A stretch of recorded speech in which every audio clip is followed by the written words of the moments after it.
This is the John Fredericks Show. Joining us now from Washington, D.C., 2nd District Republican Congressman, that's Southeast Virginia, the Virginia Beach area, the Eastern Shore, a little bit of Newport news and some other good places. Congressman Rigell, great to have you with us. Happy New Year. Well, thank you, John. It's great to be on the show. And on a technical note here, it's a little difficult to hear you, but I hope we got a good enough connection. If not, I'll have to call back perhaps during a break. Okay. Is that better? I'll speak up a little bit. Can you hear me now? I've got it. We're good. Let's go. Okay, let's go. Let's go with the kind of a surprise vote that you made on Tuesday when the 114th Congress convened. Congressman, you voted for Daniel Webster for Speaker of the House, a Republican, your colleague from Florida. You've essentially voted no, 1 of 25, on Speaker Boehner.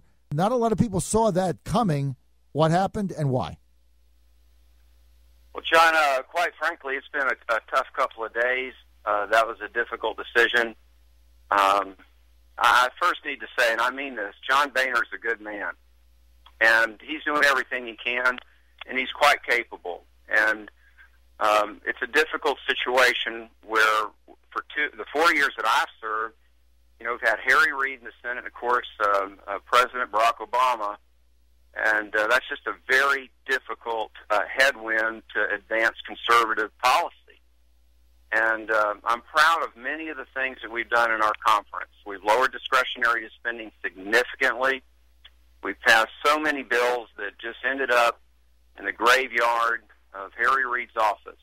And I think this needs to be taken into account. And I'd ask that those who are in some ways so vicious, actually, in their attack on the Speaker, to keep these things in mind, because much of what's been sent and hurled his way is really undeserved. Now, that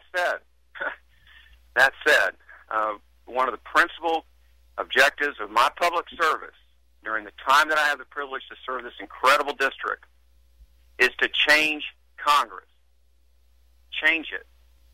I'm dead serious about that, and frankly, as 435th of the House, there are days when you kind of go, man, I feel like I'm just, going up against a brick wall here. But I see so much potential, John, and our ability as the Republican majority to do better, and principally in this area. This is one that's so important to me. It affects national defense. It affects our economy.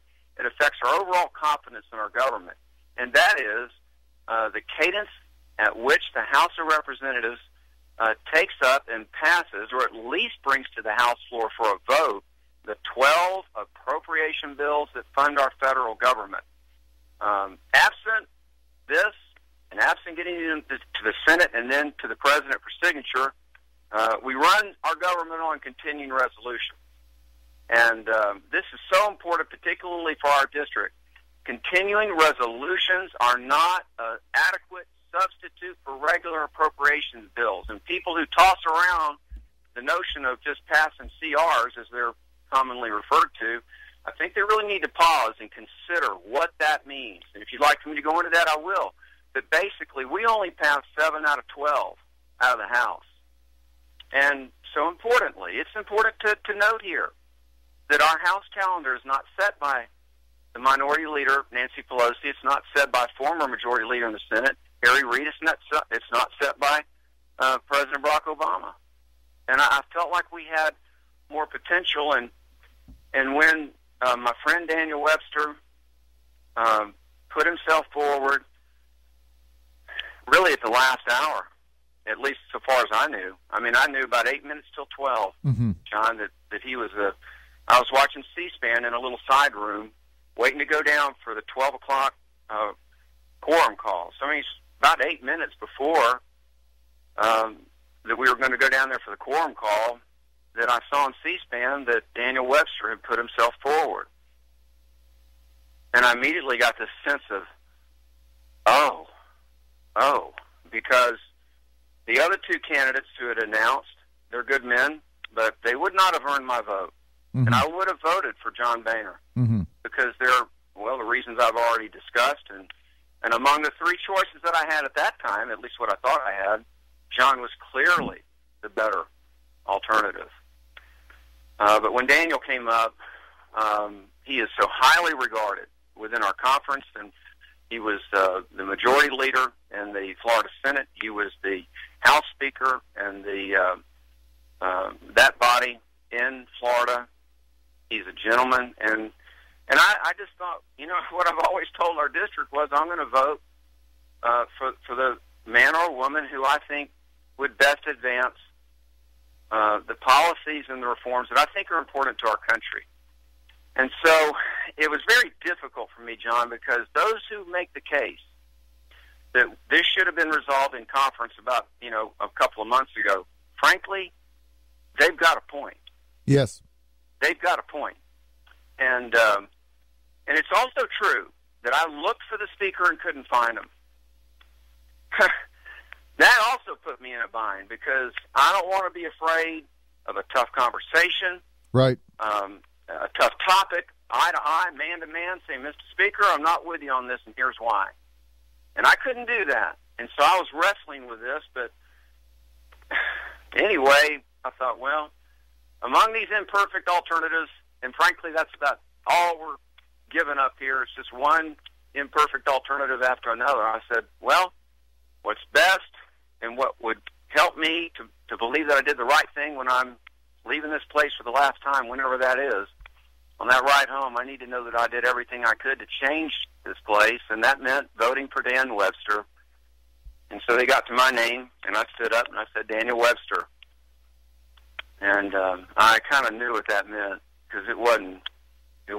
I knew it'd be kind of rough. Well, look, it was a courageous vote. I believe you did the right thing, and those of us, I'm not going to go into all that. I don't know. I know this that I respect those who voted for the speaker. Yes, and I think some of this that's been hurled at them, especially by the hard right pundit. There's no need to name them. But look, I think it's a little bit of a cheap shot to sit on the sidelines and not have to work through all of this. Mm-hmm. Now, everybody's entitled to their opinion as to whether John Boehner is the best person to lead the House. That's a fair topic, and he's ready for that debate. But he cares deeply about this country. He has treated me with respect. He's listened to me. If I need to meet with him, his office is open. In fact, I'll be meeting with him today. Mm-hmm. But he's always been accessible. He's never, I think he's, by his own statements, he says, I've never voted for a tax increase. I mean, he's in good graces with Grover Norquist. I mean, he's a principled man. But anyway, we can move on from this. The point of here is this. John Boehner is the Speaker of the House. And I look forward to working with him and Kevin McCarthy and Steve Scalise and our overall leadership team as a unified team to the extent that that can be done, and I think it can be done, because we've got to be unified as best we can to present coherent, worthy legislation, wise legislation, both to the Senate and then ultimately to the President, for him to pass or veto. It's a different ballgame now. We still have the same President, but he's going to have to wrestle with some tough issues. And like the song and everything that was leading up to this segment, this whole thing about Keystone, well, at least he's going to have a definitive signature. It's going to be most unfortunate if he follows through on what he said he's going to do, which is to veto that bill. But the battle lines are clearly drawn now. Congressman, I want to get beyond the Daniel Webster vote, but it sounds like what you're saying is that just in a man-to-man manner, before you voted for Webster, it sounds like you did seek out Speaker Boehner. He was probably tied up trying to be sure. No, he wasn't. So far as I know, he wasn't in the chamber, and that's not surprising. He was, I think, very gentlemanly about it. He wasn't in the chamber during this vote. So far as I know, he could have been, but he didn't call out his name, unlike the Minority Leader Pelosi, who, voted for herself and everything. I just thought it was kind of a class act, but it was unfortunate because, look, I'm 54 years old, and I know in life, you got to be willing to have a tough conversation with people, eye to eye. Right. And so that really bothered me, and I was wrestling with that. But I knew that we had a viable alternative here. He was worthy to be Speaker. Now, because we got to keep in mind, look, if some horrific horrific, catastrophic attack or something was made and we lost the president and the vice president, regardless of how one feels about their policies, look, that would be horrific. And then, we're talking about the person who's going to be president of the United States. That's right. I mean, it's a serious matter. And so I cast my vote, and it was a confident vote in Daniel. Mm-hmm. He's got a lot of potential, and I don't know where all this is going to go, and I don't know where all it's going to go for me, but I don't have any regret over the vote. My conscience is clear, and that's a good place to be. And that said, with full respect, and I mean this for those who voted for John Boehner. Some say that there might be further retaliation for those that voted against Boehner. As you know, Boehner's allies kicked Congressman Webster and Congressman Nugent off of rules.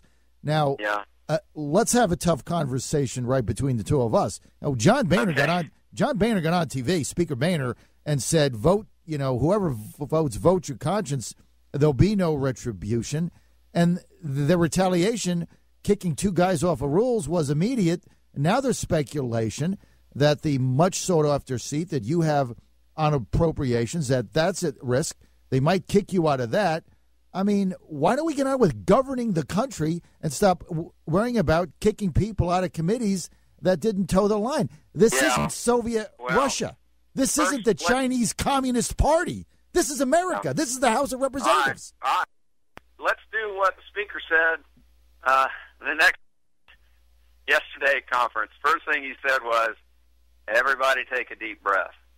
And I'd say that's probably good advice, even for me, certainly right now, is just to say, what you've outlined, it's not, I can't rule it out completely. I mean, to be fair, I can't rule out, and I'm not adding to the drama here, but just my sober assessment of this is that I'm not sure where it's all going, and quite frankly, I gave that serious consideration with the limited amount of time I had between when the quorum call was issued and when they got to the R's. And, of course, my last name begins with an R, and so that's about how much time I had to figure out exactly where I stood on this.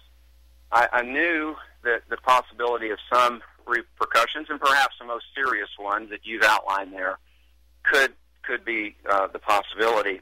But none of that has happened. I mean, in the sense that certainly with me and other members. Now, the Speaker made clear, John, yesterday morning that the immediate decision with respect to Mr. Nugent and Daniel Webster, both who were not put on or removed, rather, from the Rules Committee, that is the one committee that serves literally at the pleasure of the Speaker. Mm-hmm. It's what governs what legislation gets to the House floor. Mm-hmm.